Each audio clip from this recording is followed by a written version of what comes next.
அண்ணா பத்திரிகை நண்பர்களுக்கு என்னுடைய அன்பான காலை வணக்கம். தமிழகத்துல காலையிலிருந்து எல்லோரும் மிகச் சிறப்பாக தன்னுடைய ஜனநாயக கடமை ஆற்றிக் கொண்டிருக்கின்றார்கள். அனைத்து இடத்திலும் கூட வாக்குச்சாவடியில பெரும் எண்ணிக்கையில நம்முடைய தமிழ் சொந்தங்கள் எல்லாம் நின்று கொண்டிருக்கின்றார்கள். கிட்டத்தட்ட 5,60,00,000 மேற்பட்ட வாக்காளர்கள் வாக்களிக்கின்றார்கள். 29 வயசுக்கு கீழே 1,30,00,000 வாக்காளர்கள் வாக்களிக்கின்றார்கள். முதல் தலைமுறை வாக்காளர்கள் 18 வயசுலேயே கிட்டத்தட்ட 17 லட்சம் பேர் இருக்காங்க. அதனால் நிச்சயமாக நம்முடைய ஜனநாயக கடமையை செய்யணும். எல்லோரும் தவறாம வாக்களிக்க வேண்டும் என்று அன்போடு இந்த நேரத்தில் கேட்டுக்கொள்கின்றேன்.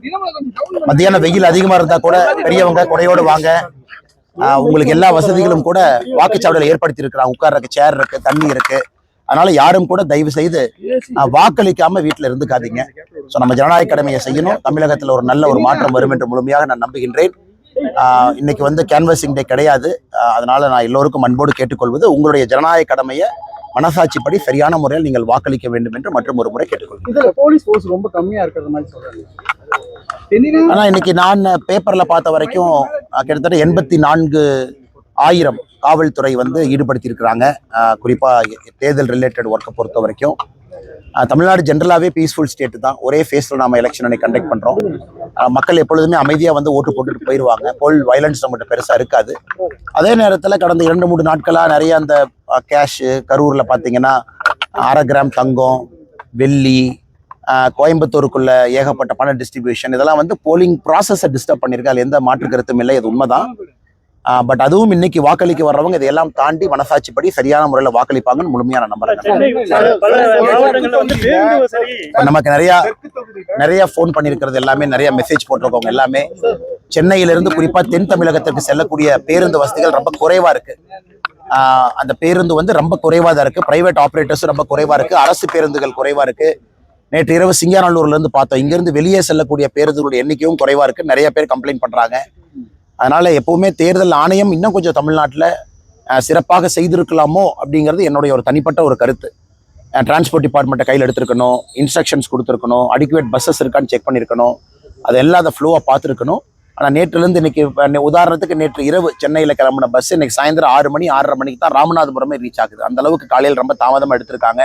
இது நிறைய நம்முடைய வாக்காளர் பெருமக்களும் கூட, நம்முடைய கட்சியை சார்ந்தவர்களும் கூட, பொதுநிலையாக இருக்கிறவங்க கூட, இளைஞர்களும் கூட இது ஒரு பெரிய கம்ப்ளைண்ட்டாக நேற்றிலிருந்து சொல்கிறாங்க. இதை பத்திரிகை நண்பர்களும் நேற்றுலேருந்து நாங்கள் பேசிகிட்டு இருக்கீங்க. அதனால் தேர்தல் ஆணையம் இன்னும் நேரம் ஆகலை. இன்னும் 7 மணி வரைக்கும் போலிங் இருக்கிறனால இன்னும் கொஞ்சம் கண்ட்ரோல் எடுத்து எல்லோரையும் வாக்களிப்பதற்கான வழிவகையை ஏற்படுத்த வேண்டும். தேர்தல் ஆணையம் ஆளுங்கட்சிக்கு ஆதரவாக இந்த முறை என்ன கேட்டீங்கன்னா, நான் தேர்தல் ஆணையத்தை பற்றி நான் இந்த கட்சி அந்த கட்சின்னு சொல்லிங்கன்னா, தேர்தல் ஆணையம் இன்னும் சிறப்பாக தன்னுடைய பணியை செய்திருக்க வேண்டும் அப்படிங்கிறது என்னுடைய ஒரு தனிப்பட்ட கருத்தாக நான் வைக்கின்றேன். காரணம், வீட்டுக்கு 4 பேர் நடந்து போய் ஒரு வாக்குக்கு 5,000 ரூபாய் கொடுக்குறாங்க. கரூர் சட்டமன்ற தொகுதியில் 1/2 கிராம் தங்க காசை ஒரு வாக்காளருக்கு தைரியமாக போய் கொடுக்குறாங்க. இதெல்லாம் ஒரே நாளில் வரல. இந்த பணம் எங்கேயோ இருந்து வந்திருக்கு, எங்கேயோ இடத்துல பதுக்கப்பட்டிருக்கிறது, எங்கேயோ இடத்துல மைக்ரோ மேனேஜ் பண்ணி இந்த பணத்தை கீழே கொண்டு போயிருக்கிறாங்க. அதே போல் இவ்வளவு தங்கங்கள் பர்ச்சேஸ். எனக்கு ஒரு சாதாரண பொதுமக்கள் நீங்கள் நானும் போகும்போது 50,000 ரூபாய் பணம் இருக்குன்னா எவ்வளோ பெரிய ப்ராசஸில் நம்ம மாட்டி வெளியே வர்றோம். தமிழ்நாட்டில் கிட்டத்தட்ட இவ்வளவு பணம் நம்ம பிடிச்சிருக்கோம், இவ்வளோ லிக்கர் பிடிச்சிருக்கோன்னு நேற்று தேர்தல் ஆணையம் 100 கோடி ரூபாய்க்கு மேலே சீசர் ஆயிருக்கு, இவ்வளோ லிட்டர் நாங்கள் லிக்கர் பிடிச்சிருக்கோன்னு சொன்னாலும் கூட அது எத்தனை காமன் மேன், அது பொலிட்டிக்கல் ப்ராசஸ் எவ்வளவு. அதனால் இன்னைக்கு நம்ம கம்ப்ளைண்ட் பண்ணி பிரயோஜனம் இல்லை. ஒரு சிஸ்டத்தை நம்ம நம்பணும், எலெக்ஷன் கமிஷன் நம்பணும். அதனால் தமிழகத்தில் இந்த முறை தேர்தலை பொறுத்தவரை கடந்த 2 நாட்களாக அந்த ப்ராசஸே பயங்கர வீட்டியேட் ஆயிருக்கு. அதுவும் கோயம்புத்தூர்ல நேற்று நம்ம பார்த்தோம். கோயம்புத்தூர் தெற்கு தொகுதியினுடைய சட்டமன்றத்தினுடைய வெற்றி வேட்பாளர் அம்மன் அர்ஜுன் அவர்கள் ஆர்ப்பாட்டம் பண்ணது எல்லாத்தையுமே நம்ம பார்த்தோம். வாக்காளர்கள் பார்த்து கொண்டிருக்கின்றார்கள். இதையும் தாண்டி வாக்காளர்கள் வாக்குச்சாவடிக்கு வரும்பொழுது நியாயமாக, நேர்மையாக, மனசாட்சிப்படி வாக்களிப்பார்கள் என்று முழுமையாக நம்புகின்றேன். சொல்லுங்க.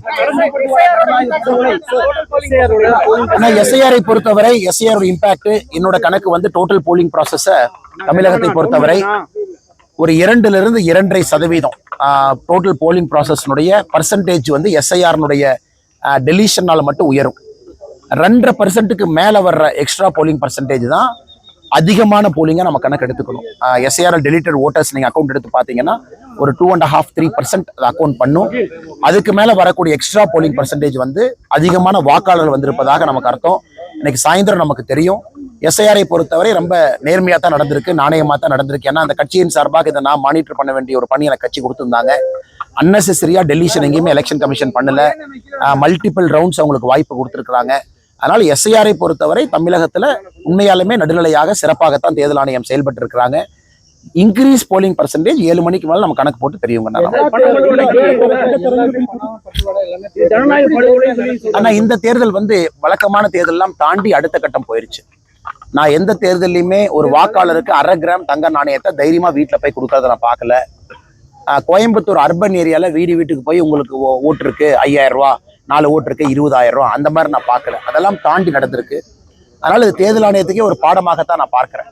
ஏன்னா தமிழகத்தில் இன்னைக்கு தேர்தல் நடத்துவதற்கு முன்பு 2 மாசம் 3 மாசம் முன்னாடியே இன்னைக்கு தேர்தல் ஆணையம் கண்ட்ரோல் எடுக்க வேண்டிய கட்டாயம் வருது. இல்ல மைக்ரோ மேனேஜ்மெண்ட் டீம் போடணும், பேங்க் அக்கௌண்ட்ஸை மானிட்டர் பண்ணணும், large scale movement of cash check பண்ணணும். ஏன்னா எல்லா அரசியல்வாதிக்குமே தெரியுது, போலிங் டேட் அனௌன்ஸ் பண்றதுக்கு முன்னாடி எல்லாருமே செய்ய வேண்டிய வேலையை செஞ்சிடறாங்க, கடைசியில போய் பதுக்க வேண்டியதை பதுக்கிடுறாங்க. அதனால தேர்தல் ஆணையத்துக்கு இந்த முறை தமிழகத்தினுடைய தேர்தலை பார்க்கும்பொழுது ஒரு பெரும் பாடமாகத்தான் இது இருக்கும். இதுல இருந்து அவங்க கோர்ஸ் கரெக்ஷன் பண்ணணுங்கிறது ஒரு வாக்காளராக என்னுடைய எதிர்பார்ப்பு. இன்னைக்கு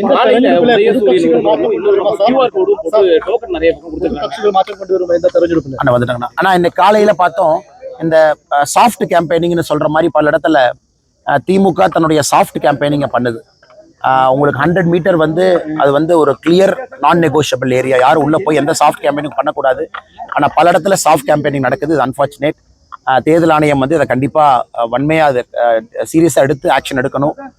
குறிப்பாக திராவிட முன்னேற்ற கழகம் பல தவறுகளை பண்றாங்க, சாஃப்ட் கேம்பெயினிங் பண்றாங்க.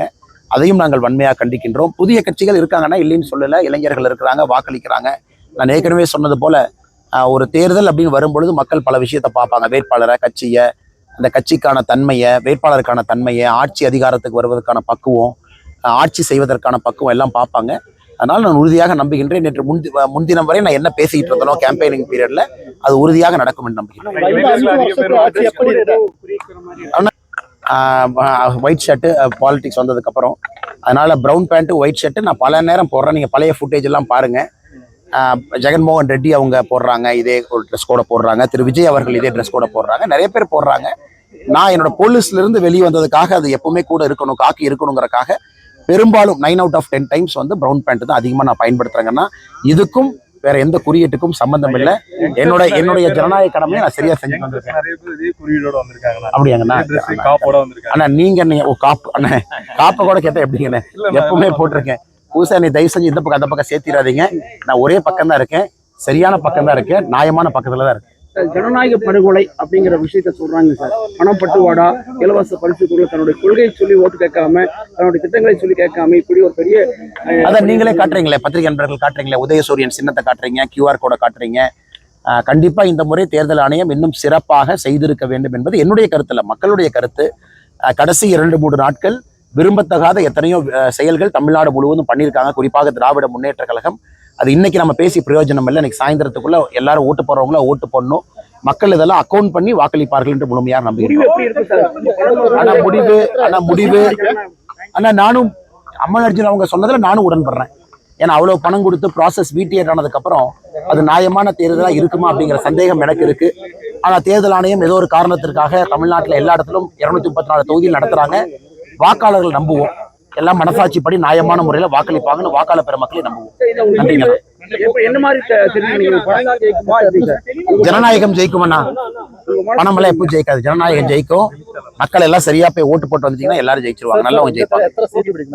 அண்ணா இந்திரவியா அண்ணே நல்ல இதுல நல்ல. ஆனா இன்னைக்கு நான் எந்த கேம்பெயினும் பேசக்கூடாதுங்கன்னா தவறா போயிடும், மத்தவங்க பண்ற தப்ப நான் பண்ண மாட்டேன்.